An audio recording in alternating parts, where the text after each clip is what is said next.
अस्सलाम वालेकुम नाजरीन, आप देख रहे हैं INN चैनल। मैं हूं शेख अहमद अली। इस न्यूज़ बुलेटिन में आइए नज़र डालते हैं दिन भर की बड़ी खबरों पर। राउस एवेन्यू कोर्ट ने शराब पॉलिसी मामले में दिल्ली के वज़ीर आला अरविंद केजरीवाल की एनफोर्समेंट डायरेक्टरेट हिरासत में मज़ीद 4 दिन की तौसीक़ कर दी है। अब वो 1 अप्रैल तक हिरासत में रहेंगे। केजरीवाल ने खुद अपना मुकदमा पेश किया। वह ऐसा करने वाले मुल्क के पहले मौजूदा वज़ीर आला बन गए हैं। ईडी ने अदालत से केजरीवाल की मज़ीद 7 दिन की तहवील मांगी थी। राउस एवेन्यू कोर्ट ने दलाइल सुनने के बाद फैसला महफूज कर लिया था। अपनी गिरफ्तारी के खिलाफ एहतजाज करते हुए केजरीवाल ने कहा कि इस मामले में उनका नाम सिर्फ 4 जगह आया है, 4 बयानात दिए गए और उनमें से वो बयान जिसमें उन्हें फंसाया गया वो अदालत में पेश किया गया। क्या ये बयानात वज़ीर आला की गिरफ्तारी के लिए काफ़ी हैं? इसके जवाब में ईडी ने कहा कि चीफ मिनिस्टर कानून से बालातर नहीं है। साथ ही अदालत में पेशी के लिए जाते हुए उनसे पूछा गया कि एलजी ने कहा कि जेल से हुकूमत नहीं चलेगी। इसके जवाब में केजरीवाल ने कहा कि ये एक सियासी साजिश है, अवाम इसका जवाब देगी।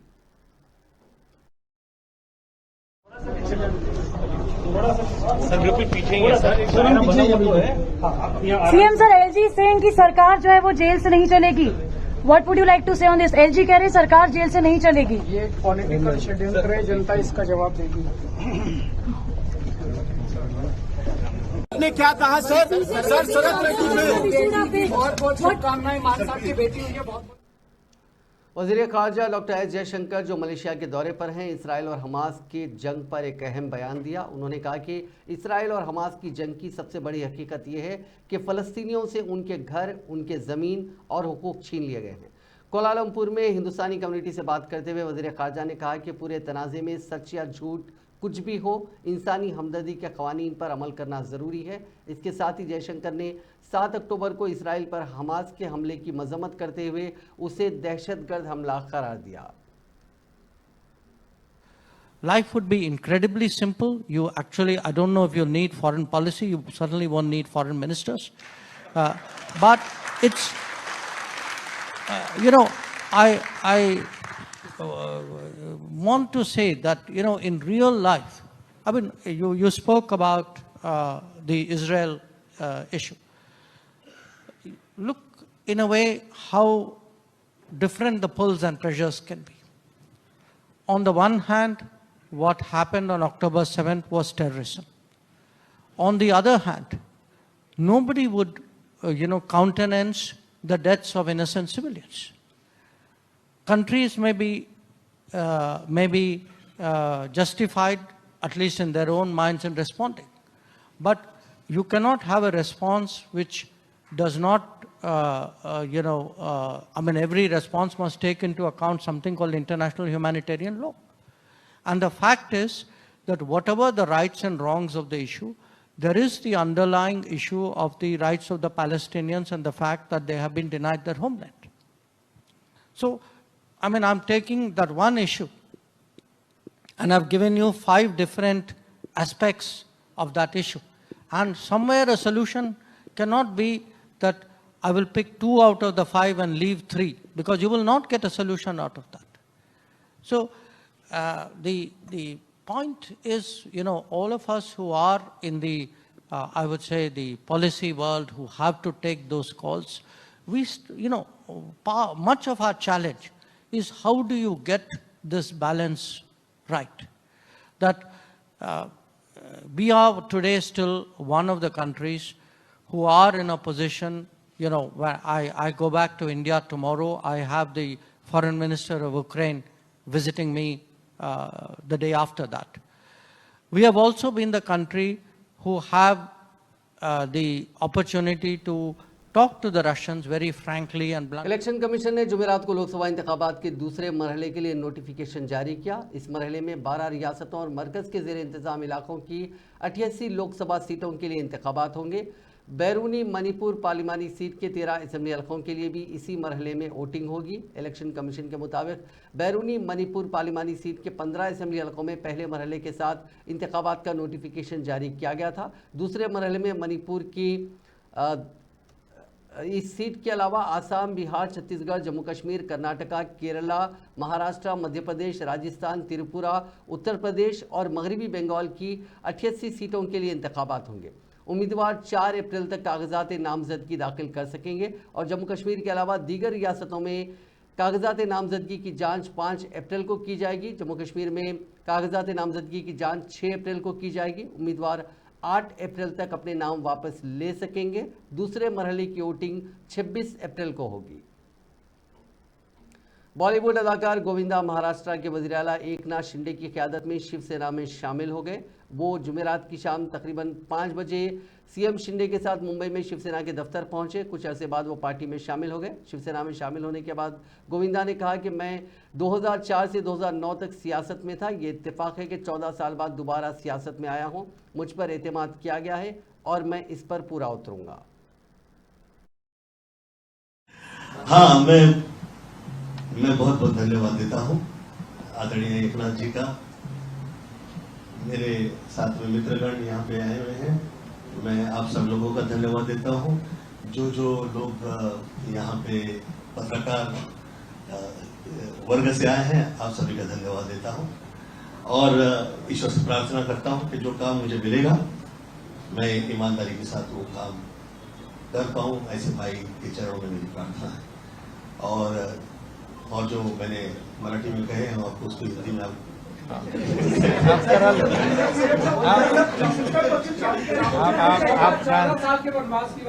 जी ये कह रहा हूं कि मैं 2004 से 9 तक में था, फिर मतलब के पॉलिटिक्स में 4 से 9 था और वो 14वीं लोकसभा थी। ये कमाल का इत्तेफाक है, इत्तेफाक ये सत्य है, सच कहूँगा कि ये 14वीं लोकसभा थी। उसके 14 वर्ष बाद मैं आज पुनः मैं आया हूँ इस जगह पे और मैं पुनः आया हूँ यहाँ पे और मैं उम्मीद करता हूँ कि जो आप जो काम कर रहे हैं, चाहे सौंदर्यीकरण के हो, चाहे प्रोग्रेस के हो, चाहे जो इंफ्रास्ट्रक्चर्स के विषय के हो, वो तो हो ही रहे हो, आप सब देख रहे हैं। मुझे ऐसा लगता है कि जो अभी इससे पहले कभी देखा नहीं। जैसे मैं उदाहरण कहूँ, ईश्वर से डर के उदाहरण देना चाहूँगा, क्योंकि जिस वक्त हम प्रार्थना कर रहे होते हैं तो यही प्रार्थना होती है कि किसी की दृष्टि न लगे कि ये जो शहर में जो हम लोग कल्पना किया करते थे, वो कल्पना का सत्य और कई शहर लेके बैठ गए। मुझे ऐसा लगता है प्रेरणा तो सब मुंबई से मिली है और जो प्रेरणा मिली, जो आर्ट एंड कल्चर की हो, चाहे वो सितारों की और वो चांद की हो, वो जो सपना हम देखा करते थे, मुझे ऐसा लगा कि आदरणीय एकनाथ जी के साथ हम लोग। फोन टैपिंग मामले में एडिशनल एसपीज भुजंगराव और तिरुपतन्ना को नामपल्ली कोर्ट ने 5 दिन पुलिस तहवील में रखने की इजाजत दे दी है। अलावा एसआईबी के साबिक डीएसपी प्रणीत राव को मजीद 5 दिनों की पुलिस तहवील में देने की ख्वाहिश की गई थी। इस दरखास्त को अदालत ने मुस्तरद कर दिया। इस वक्त ये तीनों मुलजिमीन चंचलगुड़ा जेल में महरूस हैं। जराये से मालूम हुआ है कि इस केस में ताज़ा तौर पर मजीद 2 पुलिस ओहदेदारों को हिरासत में लिया गया। उनके प्रणीत राव से ताल्लुकात से मुतालिक पूछताछ की जा रही है। Telangana board of intermediate education ने तेलंगाना के इंटरमीडिएट कॉलेजों के लिए तातीलात का ऐलान किया। तातीलात 30 मार्च से 31 मई तक होंगी। कॉलेज 1 जून को दोबारा खोले जाएंगे। ये तातीलात रियासत भर के सरकारी, निजी और इमदादी कॉलेजेस पर लागू रहेंगी।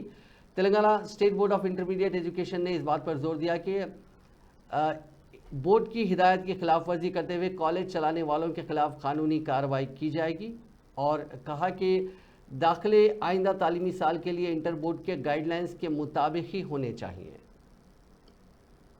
उस्मानिया यूनिवर्सिटी ने तालीमी साल 2024-25 में 651 करोड़ 60 लाख रुपए खर्च करने का तखमीना तैयार किया है। ये पिछले साल के बजट 752 करोड़ 79 लाख रुपए से 101 करोड़ रुपए कम है।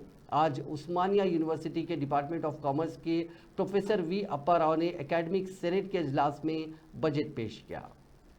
Which have conducted the Senate meeting of the Usman University, and we presented the budget, and also we thank the Honorable Chief Minister and the Finance Minister for enhancing the budget for the Usman University, almost all 30 crores while compared with the last year budget. And also we have taken a lot of infrastructure facilities and academic initiatives last 1 year, and it's we placed in the Senate, and Senate members also appreciated and accepted all the initiatives and all the support, all these things. But still certain issues also there, particularly we have to make up 44 crores of the deficit which you have to mobilize from the different sources, particularly from the internal sources, and also requested the government of Telangana, Honorable Minister Revanth Reddy Garu and Finance Minister Batti Vikramarka Garu also is given the representation for enhance the budget for the infrastructure facilities. I think they also considered for positively for the development of the Osman University. Mahbubnagar बल्दियाती इदारों के MLC इंतखाबात के लिए polling पुरअमन तरीके से अख्तिताम पजीर हुई। 99.86% voters ने अपना हक़ राय दही इस्तेमाल किया। जुमला 1439 अहल वोटरों में से 1437 ने मकामी अवामी नुमाइंदे बशमूल MLAs MLCs ने अपना हक़ राय दही इस्तेमाल किया। नागर कर्नूल और नारायणपेट मराकज़ में सिर्फ 2 राय दहिंदगान ने वोटिंग से परहेज़ किया। काबिल ज़िक्र बात यह है कि 10 पोलिंग सेंटर्स में से 8 मराकज़ में 100% वोटर्स की शिरकत रिकॉर्ड की गई। डाले गए वोटों की गिनती 2 अप्रैल को होगी। कलवाकुर्ती से MLA इंतखाबात में मौजूदा MLC के नारायण रेड्डी की जीत के बाद ये इंतखाबात ज़रूरी हो गए थे। वज़ीर आला रेवंत रेड्डी ने काउंसिल के महबूबनगर के मजालिस से मकामी कोटे के ज़मनी इंतखाब के सिलसिले में कोडंगल में हक़ राय दही के इस्तेमाल के बाद अपनी क़यामगाह पर खिताब करते हुए कहा कि कोडंगल के लोग हर मुश्किल में उनके साथ रहे हैं। मेरा मकसद इस इलाके को तरक्की देना है जिसने मुझे बहुत कुछ दिया है। उन्होंने कहा कि जल्दी इस इलाके में सीमेंट की सनतें आने वाली हैं।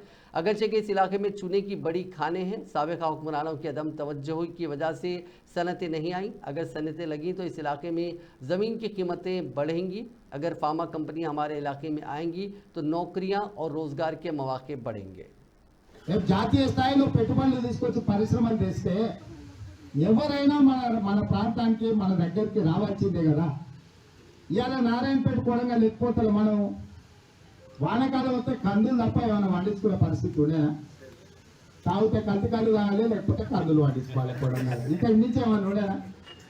మరి అక్కడి నుంచి ఇవాళ మనం ఒక్కొక్క మెట్టు ఎక్కుకుంటా ఇవాళ నారాయణపేట కొడంగల్ ఎక్కిపోతల పథకం ద్వారా 1,00,000 ఎకరాలకు మనం నీళ్లు ఇచ్చుకునే కాడికి తెచ్చుకున్నాం, దానికి నిధులు తెచ్చినాం, ఫౌండేషన్ వేసుకున్నాం, తొందరలోనే పనులు చేపట్టబోతున్నాం।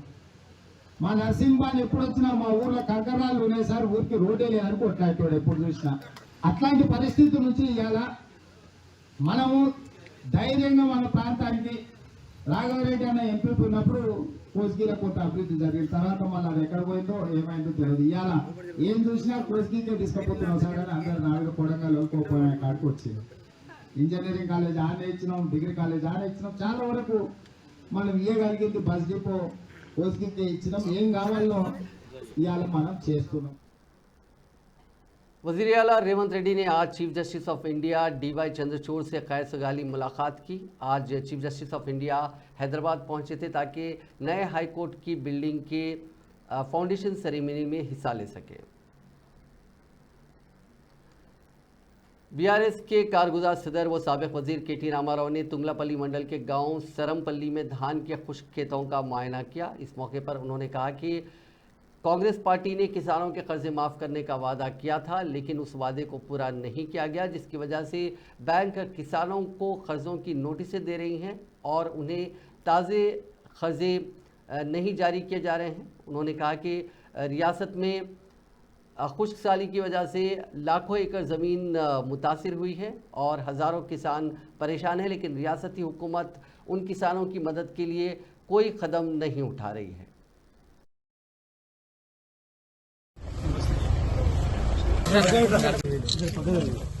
పోయిన సంవత్సరం కూడా నీకే ఉండదు, మీరే కలుసుకోమని ఇక్కడ అప్పుడు వారి స్థాయిలో మా పార్టీ నాయకులు అన్ని నియోజకవర్గాల్లో కూడా రైతుల దగ్గర పోతా ఉన్నారు, పర్యటనలు చేస్తా ఉన్నారు, అందరినీ కూడా కలిసి వారిలో ఒక భరోసా నింపే ప్రయత్నం చేస్తున్నారు। రైతులు అడగలేదు, మిమ్మల్ని ఎవరు కూడా నిజానికి డిమాండ్ చేయలేదు। మేమే డిసెంబర్ 9 నాడు అధికారంలోకి వస్తున్నాం। ఇప్పటిదాకా లోన్లు తీసుకొని వాళ్ళు కూడా తీసుకోండి, నేను వెంటనే 2 లక్షల రూపాయల రుణమాఫీ చేస్తా అని చెప్పింది రేవంత్ రెడ్డి। మరి ఇప్పుడు 4 నెలలైనా కూడా రుణమాఫీ అనేది కనీసం ప్రస్తావన కూడా లేని పరిస్థితి ఈరోజు రాష్ట్రంలో చూస్తా ఉన్నాం। రుణమాఫీ చేయకపోగా బ్యాంకుల ద్వారా ఇవాళ రైతులకు లీగల్ నోటీసులు ఇచ్చి మీరు కడతారా సస్తారా అని మెడ మీద కత్తి పెట్టినట్టు వ్యవహారం మరొక దిక్కు చూస్తా ఉన్నాం. ఇంకా దుర్మార్గం ఏంటంటే కేసీఆర్ గారు ఆనాడు 7,000 కోట్ల రూపాయలు తాను అధికారం నుంచి ఎలక్షన్లకు ముందు దిగిపోయే ముందు రైతుల కోసం యాసంగి పంట కోసం 7,000 కోట్లు మరి రైతు బంధు కోసం పెట్టిపోతే ఇవాళ ఆ మొత్తాన్ని కూడా ఆ సొమ్మును కూడా बीजेपी के कौमी सेक्रेटरी और रुकन पार्लियामेंट बंडी संजय के खिलाफ मेडीपल्ली पुलिस स्टेशन में केस दर्ज किया गया। बोडुप्पल के करीब चंगी चल्ला में पुलिस के फराइज की अंजामदही में मुदाखलत के इल्जाम में उनके खिलाफ मुकदमा दर्ज किया गया है। नाचाराम पुलिस इंस्पेक्टर नंदेश्वर रेड्डी की शिकायत पर बंडी संजय के अलावा घटकेसर के एमपीपी सुदर्शन और दीगर 8 अफराद के खिलाफ पुलिस ने केस दर्ज किया। होली त्योहार के मौके पर चंगी चल्ला में फिरकावाराना कशीदगी फैल गई थी और 2 अलग अलग तबकात के अफराद के दरमियान झड़प हुई थी। बंडी संजय पर इल्जाम है कि उन्होंने मुतासरीन से मुलाकात के लिए जाते वक्त पुलिस के फराइज की अंजामदही में मुदाखलत की थी। बीजेपी के रुकन राज्यसभा डॉक्टर के लक्ष्मण ने इल्जाम लगाया कि तेलंगाना की पिछली बीआरएस हुकूमत ने सियासी फायदा हासिल करने के लिए फोन टैपिंग करवाई थी। उन्होंने मीडिया से बात करते हुए कहा कि उस वक्त की बीआरएस हुकूमत ने आइन के फराहम करदा हुकूक को दबाया। उन्होंने कहा कि ज़मीनी इंतखाबात के दौरान अपोजिशन कायदीन के फ़ोन टैप किए गए। फ़ोन टैपिंग मामले पर सीबीआई के जरिए जांच करवाई जानी चाहिए। उन्होंने कहा कि फ़ोन टैपिंग के जरिए ताजिरों को ब्लैकमेल करके पैसे बटोरे गए। केसीआर खानदान ने तेलंगाना की दौलत लूट ली। उन्होंने इल्ज़ाम लगाया कि तेलंगाना के अवाम केसीआर के खानदान को सजा देना चाहते हैं। నిబద్ధతతో విచారణ జరిపించి ఇప్పటి వరకు కూడా బీఆర్ఎస్ ప్రభుత్వం యొక్క నాయకులను బాధ్యులుగా చేసి వారి మీద మరి దర్యాప్తు జరిపినటువంటి దాఖలు కూడా కనపడతలేదు. మొదటి రోజు చూస్తా ఉన్నాం మేడిగడ్డ కాళేశ్వరం బ్యారేజ్ గురించి 1,000 కోట్ల అవినీతి అక్రమాలు కుంభకోణాలు ఆ మెక్కినదంతా కూడా కక్కిస్తామని ప్రజలకు పంచిపెడతామని చెప్పారు. చివరికి మరి రిటైర్డ్ జస్టిస్లతో దర్యాప్తు విచారణ చెప్పి దాన్ని అటకెక్కించేశారు. ఆ తర్వాత ధరణి మీద కూడా तेलुगुदेशम पार्टी के सदर व साबिक वज़ीर आला एन चंद्रबाबू नायडू की अहलिया भुवनेश्वरी ने इल्ज़ाम लगाया कि रियासत में चंद्रबाबू नायडू के दौर में आईटी कंपनियां कायम करते हुए नौजवानों के लिए रोजगार के मौके पैदा किए गए थे। ताहम मौजूदा वज़ीर आला वाई जगनमोहन रेड्डी के दौर में उन कंपनियों को तबाह कर दिया गया। भुवनेश्वरी ने एलुरु जिले के नंदामुरु इलाके का दौरा किया और सुब्बाराव के खानदान से मुलाकात करते हुए पुरसा दिया। चंद्रबाबू की हालिया गिरफ्तारी पर सुब्बाराव की सदमे से मौत हो गई थी। इस मौके पर उन्होंने सुब्बाराव के अरकान खानदान से हमदर्दी का इजहार किया। उन्होंने कहा कि रियासत के अवाम की भूख मिटाने के लिए चंद्रबाबू नायडू ने कैंटीन बनवाए थे, ताहम जगन ने उन कैंटीन्स को बंद कर दिया।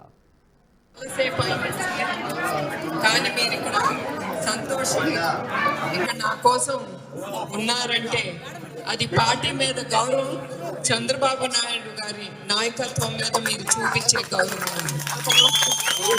అది నాకు చాలా సంతోషంగా ఉంది. ఎందుకంటే మీరు ఆయన నాయకత్వాన్ని మీరంతా నమ్ముతున్నారు కనుక. తర్వాత తెలుగుదేశం పార్టీ మన అన్న నందమూరి తారక రామారావు గారు తెలుగు జాతి కోసం స్థాపించారు ఈ పార్టీ. అట్లానే ఆయన కిలో 2 రూపాయల బియ్యం పేద ప్రజలకి। सीआरपीएफ के रिटायर्ड जवान और उनकी बीवी के साथ गलत रवैया इख्तियार करने के इल्ज़ाम में बंदलागोला पुलिस स्टेशन के इंस्पेक्टर और सब इंस्पेक्टर को मुअत्तल कर दिया गया। जराये के मुताबिक चंद्रायन गुट्टा सीआरपीएफ कैंप से ताल्लुक़ रखने वाला मुखालिंगम सीआरपीएफ का रिटायर्ड जवान है। वो इस वक्त फलकनुमा पुलिस स्टेशन में एसपीओ के तौर पर खिदमत अंजाम दे रहा है। 1 माह कबल मुखालिंगम ने घर के पास अपनी कार पार्क की थी। वहाँ बाज़ अफराद ने ज़रूरत से फारिग होने की कोशिश की, जिस पर मुखालिंगम ने एतराज़ किया, जिस पर उनका उन अफराद से झगड़ा हुआ। उन अफराद ने मौजूद जवान और उसकी बीवी पर मुबैना तौर पर हमला किया। इस जोड़े ने बंदलागोड़ा पुलिस स्टेशन से रुजू होकर इस सिलसिले में शिकायत दर्ज कराई। पुलिस ने केस दर्ज करके उन अफराद को नोटिस जारी किया। इस केस की तफसीलात जानने के लिए जब मुखालिंगम और उसकी बीवी पुलिस स्टेशन पहुंचे तो उनके साथ गलत अंदाज में बातचीत की गई। Bandlaguda police station house officer Shakir Ali और सब इंस्पेक्टर वेंकटेश्वरलू के खिलाफ इस जोड़े ने पुलिस कमिश्नर से शिकायत की, जिस पर उन्होंने नामुनासिब रवैया अख्तियार करने पर इन दोनों को मुअत्तल कर दिया। एक दोस्त ने दोस्त का कत्ल कर दिया। ये वारदात जीडीमेटला पुलिस स्टेशन के हुदूद में पेश आई। पुलिस राय के मुताबिक सुभाष नगर से ताल्लुक़ रखने वाला 20 साला जेलर सिंह और उसी इलाके का रहने वाला समीर आपस में दोस्त बताए गए। 3 माह कबल तांडूर में एक साथ ये लोग काम किया करते थे। काम खत्म करने के बाद वो सुभाष नगर वापस हो गए। वापसी के दौरान जेलर सिंह ने अपनी मोटरसाइकिल तांडूर में छोड़ दी। समीर वो मोटरसाइकिल वापस ला रहा था कि इस दौरान मोटरसाइकिल को नुकसान पहुंचा, जिस पर जेलर सिंह बरहम हो गया और वो मोटरसाइकिल की मरम्मत करवाने का मुतालबा कर रहा था। बसूरत दीगर उसने संगीन नतायज की धमकी दी। कल भी इस मसले पर इन दोनों के दरमियान झगड़ा हो गया, जिसके बाद बरहम समीर ने खंजर से जेलर सिंह का गला काट दिया। पुलिस ने समीर के खिलाफ कत्ल का मुकदमा दर्ज कर लिया। एक शराबी शौहर ने अपनी बीवी का कत्ल कर दिया। पुलिस राय के मुताबिक 44 साला सैयदा अस्मा फातिमा की शादी तकरीबन 27 साल कबल सैयद अब्दुल सलीम साकिन कारवान से हुई थी। शौहर अक्सर हालत नशा में अपनी बीवी को हरासा किया करता था। कल उसने अपनी बीवी को हाथों से शदीद ज़दोकोब किया और सर दीवार से टकरा दिया, जिसके नतीजे में खातून शदीद तौर पर ज़ख्मी हो गई। उन्हें इलाज के लिए उस्मानिया हॉस्पिटल मुंतकिल किया गया, जहां वो ज़ख्मों से जानबर न हो सकी। कुलसुमपुरा पुलिस ने इस सिलसिले में कत्ल का केस दर्ज करके तहकीकात का आगाज़ कर दिया। हबीबनगर पुलिस ने न्यू मल्लेपल्ली के एक मकान में चोरी में मुलविस मुलजिम को गिरफ्तार कर लिया। मुलजिम की शिनाख्त शेख खलील के नाम से हुई है, जिसकी उम्र 33 साल है और उसने चोरी की वारदात 23 मार्च की रात को की थी। चोरी होने वाले सामान की मालियत 17,29,500 रुपये थी, जिसमें 2.5 लाख रुपये नकदी और 3,900 रुपये के माफ़ कीजिएगा 3,900 सऊदी रियाल भी थे। इसमें सोना भी शामिल था। पुलिस ने तकरीबन मसरूका माल बरामद कर लिया। और नाइट का एक गड्डल मस्जिद एरिया में घर में चोरी हुआ। वो मेन ओनर बाहर गया, वो इवन अंदर से थोड़ा अच्छा वो डोर नहीं डाले। एक आदमी जाके एक बैग लेके आया पूरा। वो बैग में gold ornaments, cash and Saudi riyals भी है। उसमें एक सेल फोन, एक टैब भी है। वो इमीडिएटली का ये नेक्स्ट डे मॉर्निंग कंप्लेंट दिए तो एफआईआर करे। एफआईआर करने के बाद ये Habibnagar police crime team and SI inspector and ACP उनका सुपरविजन में इमीडिएटली विथिन 3-4 डेज में उनको पकड़ने आज पकड़ के इंट्रागेशन करे तो पूरा ये प्रॉपर्टी मिले और थोड़ा प्रॉपर्टी भी बचे है। वो भी इंट्रागेशन में उन्होंने थोड़ा खर्च भी कर दिया, वो भी रिकवरी करने का है। कितना तोला था? अभी रिकवरी तो 11 तोला रिकवरी हुआ। पूरा ये कैश भी रिकवर हुआ, रियाद भी पूरा।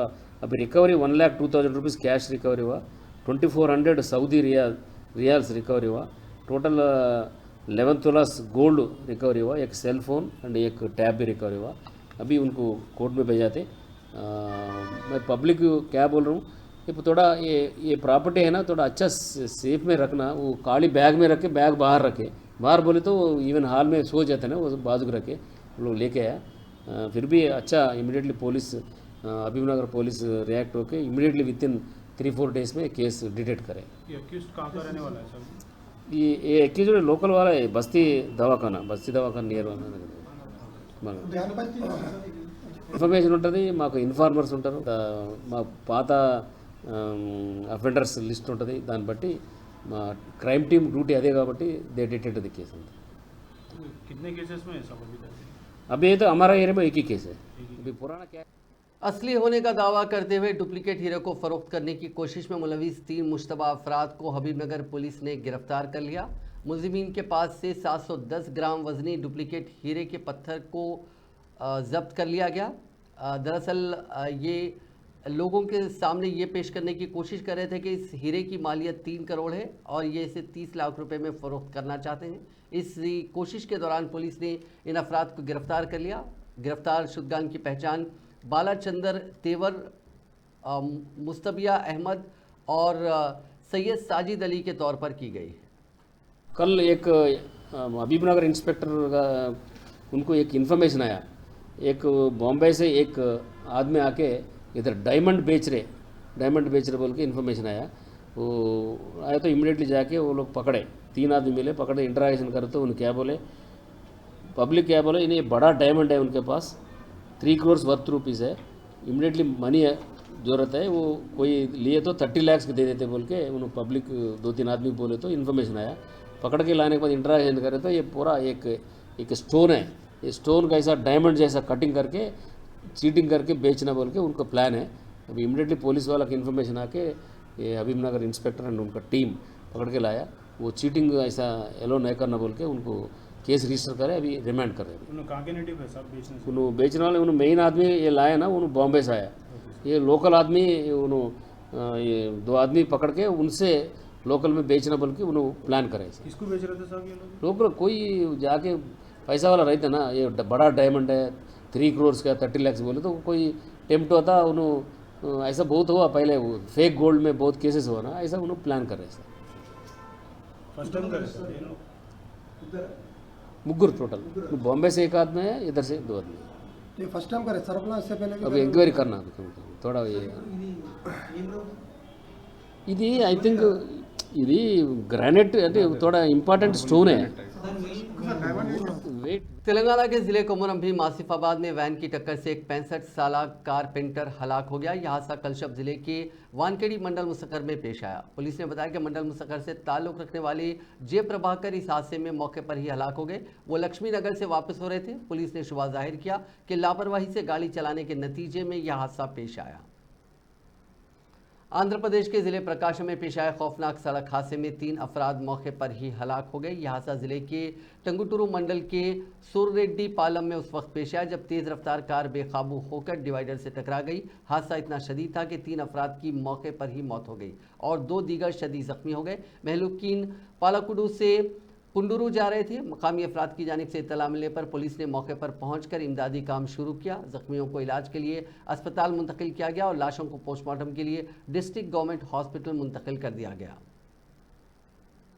शहर के इलाके राजेंद्र नगर काटेधन में वाक़े पहल फूड्स कंपनी में भयानक आग लगने का वाक़या पेश आया। फैक्ट्री के 3 मंजिलों पर आग भड़क उठी, जिसके साथ ही वहां काम करने वाले मजदूर बाहर निकल आए। इस हादसे में किसी भी तरह के जानी नुकसान की इतला नहीं मिली, अलबत्ता बड़े पैमाने पर माली नुकसान हुआ। कंपनी के मैनेजर ने बताया कि कल रात यहां तकरीबन 100 वर्कर्स काम कर रहे थे कि सुबह की अवलीन सातों में दूसरी मंजिल पर वाक़े गोदाम में अचानक शॉर्ट सर्किट की वजह से आग लग गई। आग लगते ही फौरी बरकी सरबराही बंद करके वहां काम करने वाले वर्कर्स को बाहिफाजत बाहर भेज दिया गया और फायर इंजनों को तलब करके आग बुझाने का काम किया गया, जो कई घंटों तक जारी रहा। आग लगने की वजह से इमारत को भी नुकसान पहुंचा।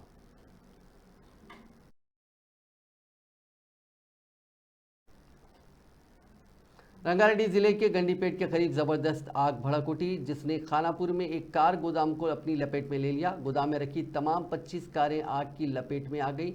आग लगने की वजह से कसीब धुआं उठने लगा, जिससे इलाके के रहने वालों में खौफ व हुरास फैल गया। फायर फाइटर्स को फौरी तौर पर यहां बुलाया गया और काफ़ी मशक्क़त के बाद इस आग पर काबू पाया गया।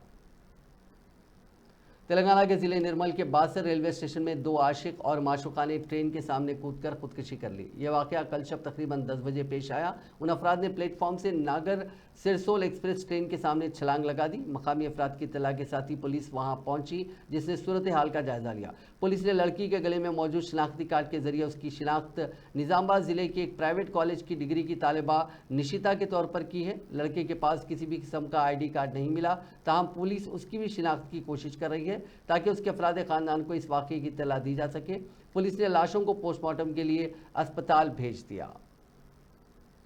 आंध्र प्रदेश के तिरुमला के अलीपिरी वॉकवे के करीब एक मरतबा फिर तेंदुए की हलचल से सनसनी फैल गई। इस जंगली जानवर की नकलो हरकत को वहां नस्ब ट्रैप कैमरे ने कैद कर लिया। हुकाम ने बताया कि जारी माह की 25 और 26 को वॉकवे पर तेंदुए की नकलो हरकत देखी गई। बताया जाता है कि तेंदुआ रात के वक्त अलीपिरी वॉकवे से 150 मीटर दूर घूम रहा था। ट्रैप कैमरे से तेंदुए की नकलो हरकत के बाद तिरुमला तिरुपति देवस्थानम हुकाम को अलर्ट कर दिया गया है। तेलंगाना में रोज़ बरोज़ दर्जे हरारत में इजाफे से आवाम को मुश्किल सूरत हाल का सामना करना पड़ रहा है। महकमे मौसमियात के अहदेदारों ने कहा कि आइंदा चंद दिनों के दौरान दर्जे हरारत में मज़ीद इजाफे का इम्कान है। महकमे ने कहा कि गुज़िश्ता 3-4 दिनों से रियासत के कई मकामात पर आज़म तरीन दर्जे हरारत रिकॉर्ड किया गया है। रात में भी टेम्परेचर 25 तक 26 डिग्री सेल्सियस दर्ज किया जा रहा है। महकमे मौसमियात के अहदेदारों ने कहा कि ग्लोबल वार्मिंग आलूदगी की वजह से रियासत में इस तरह की मौसमी सूरत हाल पैदा हुई है। नाजरीन, इस न्यूज़ बुलेटिन में बस इतना ही। आप देखते रहिए INN चैनल।